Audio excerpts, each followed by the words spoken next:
ये जो बड़े बड़े शहरों में ऊंची ऊंची इमारतें हैं और लंबी लंबी सड़कें हैं और चौड़े चौड़े हाईवे बनाए गए हैं, जिन्हें दुनिया विकास का नाम देती है।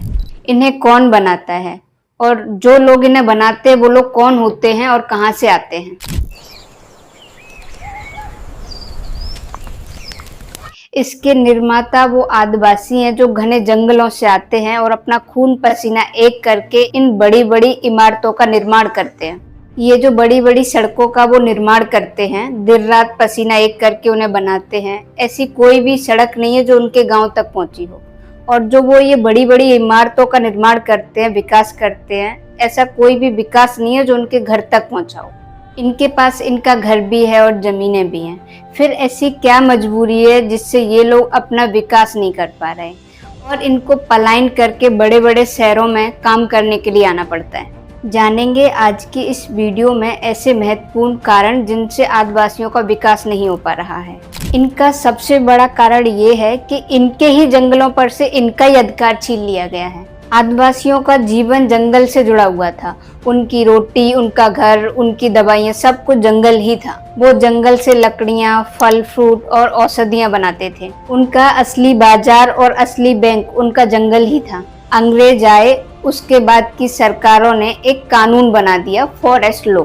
इस कानून ने आदिवासियों को उनके ही जंगल से पराया कर दिया। उनके लकड़ियां लाने पर, उनके शिकार करने, यहाँ तक कि उनके औषधियां बनाने को भी गुनाह बता दिया गया। उनके खेतों में जो फसलें होती हैं उसका तक उनको सही दाम नहीं मिलता। उसका फायदा ठेकेदार लोग उठा जाते हैं। उनके पास इतनी शिक्षा ही नहीं है कि उसका सही दाम क्या है जो वो पता कर सके। शिक्षा और सुविधा की कमी की वजह से आज आदिवासियों की ये हालत है।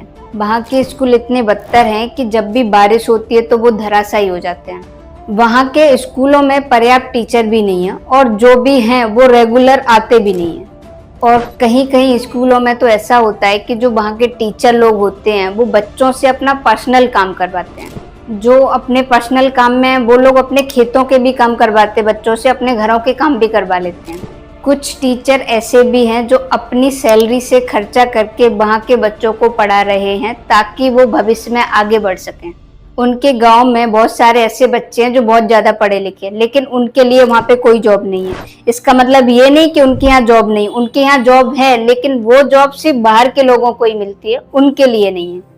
वहाँ पे बड़ी बड़ी नदियाँ हैं, लेकिन उन नदियों का पानी उनके खेतों के लिए नहीं है। वो पानी सीधा बड़े बड़े शहरों में सप्लाई होता है। उनके पहाड़ों से बहुत ही ज्यादा कीमती कीमती धातुएं निकलती हैं, लेकिन वो धातुओं पर उनका कोई अधिकार नहीं है। जब भी ऐसा कुछ भी निकलता है वो गवर्नमेंट का हो जाता है। उन पहाड़ों पर उनके पूर्वजों की मेहनत है, ना कि कोई सरकार की। जो कुछ भी निकलता है गवर्नमेंट का हो जाता है। उनके एरिया में कोई भी बड़ा गवर्नमेंट हॉस्पिटल भी नहीं है। उन लोगों को जब भी कोई प्रॉब्लम होती है तो वहाँ पे एम्बुलेंस आ ही नहीं सकती, क्योंकि वहाँ की कोई सड़कें ही ठीक नहीं है। जब भी कोई प्रॉब्लम होती है तो उन लोगों को अपने मरीज को खटिया पे लेके जाना पड़ता है। वहाँ के पढ़े लिखे युवा भी शहरों में जाके छोटी मोटी नौकरियां करने लगते ताकि वो अपने घर का पालन पोषण कर सकें। उन लोगों ने पढ़ाई तो बहुत अच्छे से कर ली है, लेकिन गवर्नमेंट उनके लिए ऐसी कोई नौकरियां ही नहीं निकाल रही ताकि वो अच्छे से जॉब कर सके। और उनकी कोई भी गवर्नमेंट सीटें भी जो भी है ना, वो कम होती जा रही हैं। अगर आदिवासियों को इस सब से बाहर आना है तो अपनी शिक्षा पे काम करना पड़ेगा, अपने बच्चों को पढ़ाना पड़ेगा और अंधश्रद्धा से दूर रहना होगा। बहुत बार देखा गया है कि बच्चे तो पढ़ना चाहते हैं और वो बहुत अच्छे से पढ़ते भी हैं, लेकिन उनके जो पेरेंट्स हैं वो उनको पढ़ाने की बजाय उनको काम पे लेके चले जाते हैं। जो लोग एक दूसरे को देखकर अंधश्रद्धा में घुसे जा रहे हैं, उन लोगों को उस सब से बाहर आना पड़ेगा। अगर वो लोग चाहते हैं कि उनका विकास हो तो उन्हें इन सब चीजों को छोड़कर अपने बच्चों पे फोकस करना होगा, उनकी शिक्षा पे फोकस करना होगा।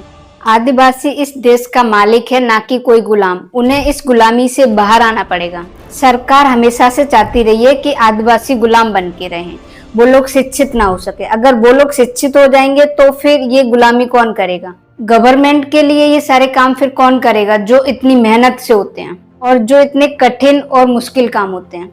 आदिवासियों को इन सब से बाहर आने की जरूरत है और अपने आप को शिक्षित करने की जरूरत है। ऐसा नहीं है कि आदिवासी लोग इतने टाइम में शिक्षित नहीं हुए। बहुत सारे लोग पढ़ लिख कर एक ऊंचे मकाम पे भी पहुंचे हैं और बहुत सारे नेता हैं जो उनके लिए काम भी कर रहे हैं। बहुत सारे आदिवासी नेता हैं जो आदिवासियों को आगे ले जाने के लिए मेहनत कर रहे हैं, लड़ गए हैं। तो सारे आदिवासी समाज को उनके साथ रहने की जरूरत है, उनका सपोर्ट बनकर। अगर आप सभी को हमारा ये वीडियो पसंद आया हो तो हमारी वीडियो को लाइक जरूर करें और शेयर करना ना भूलें। मिलते हैं अगली वीडियो में। जय जोहार सभी को।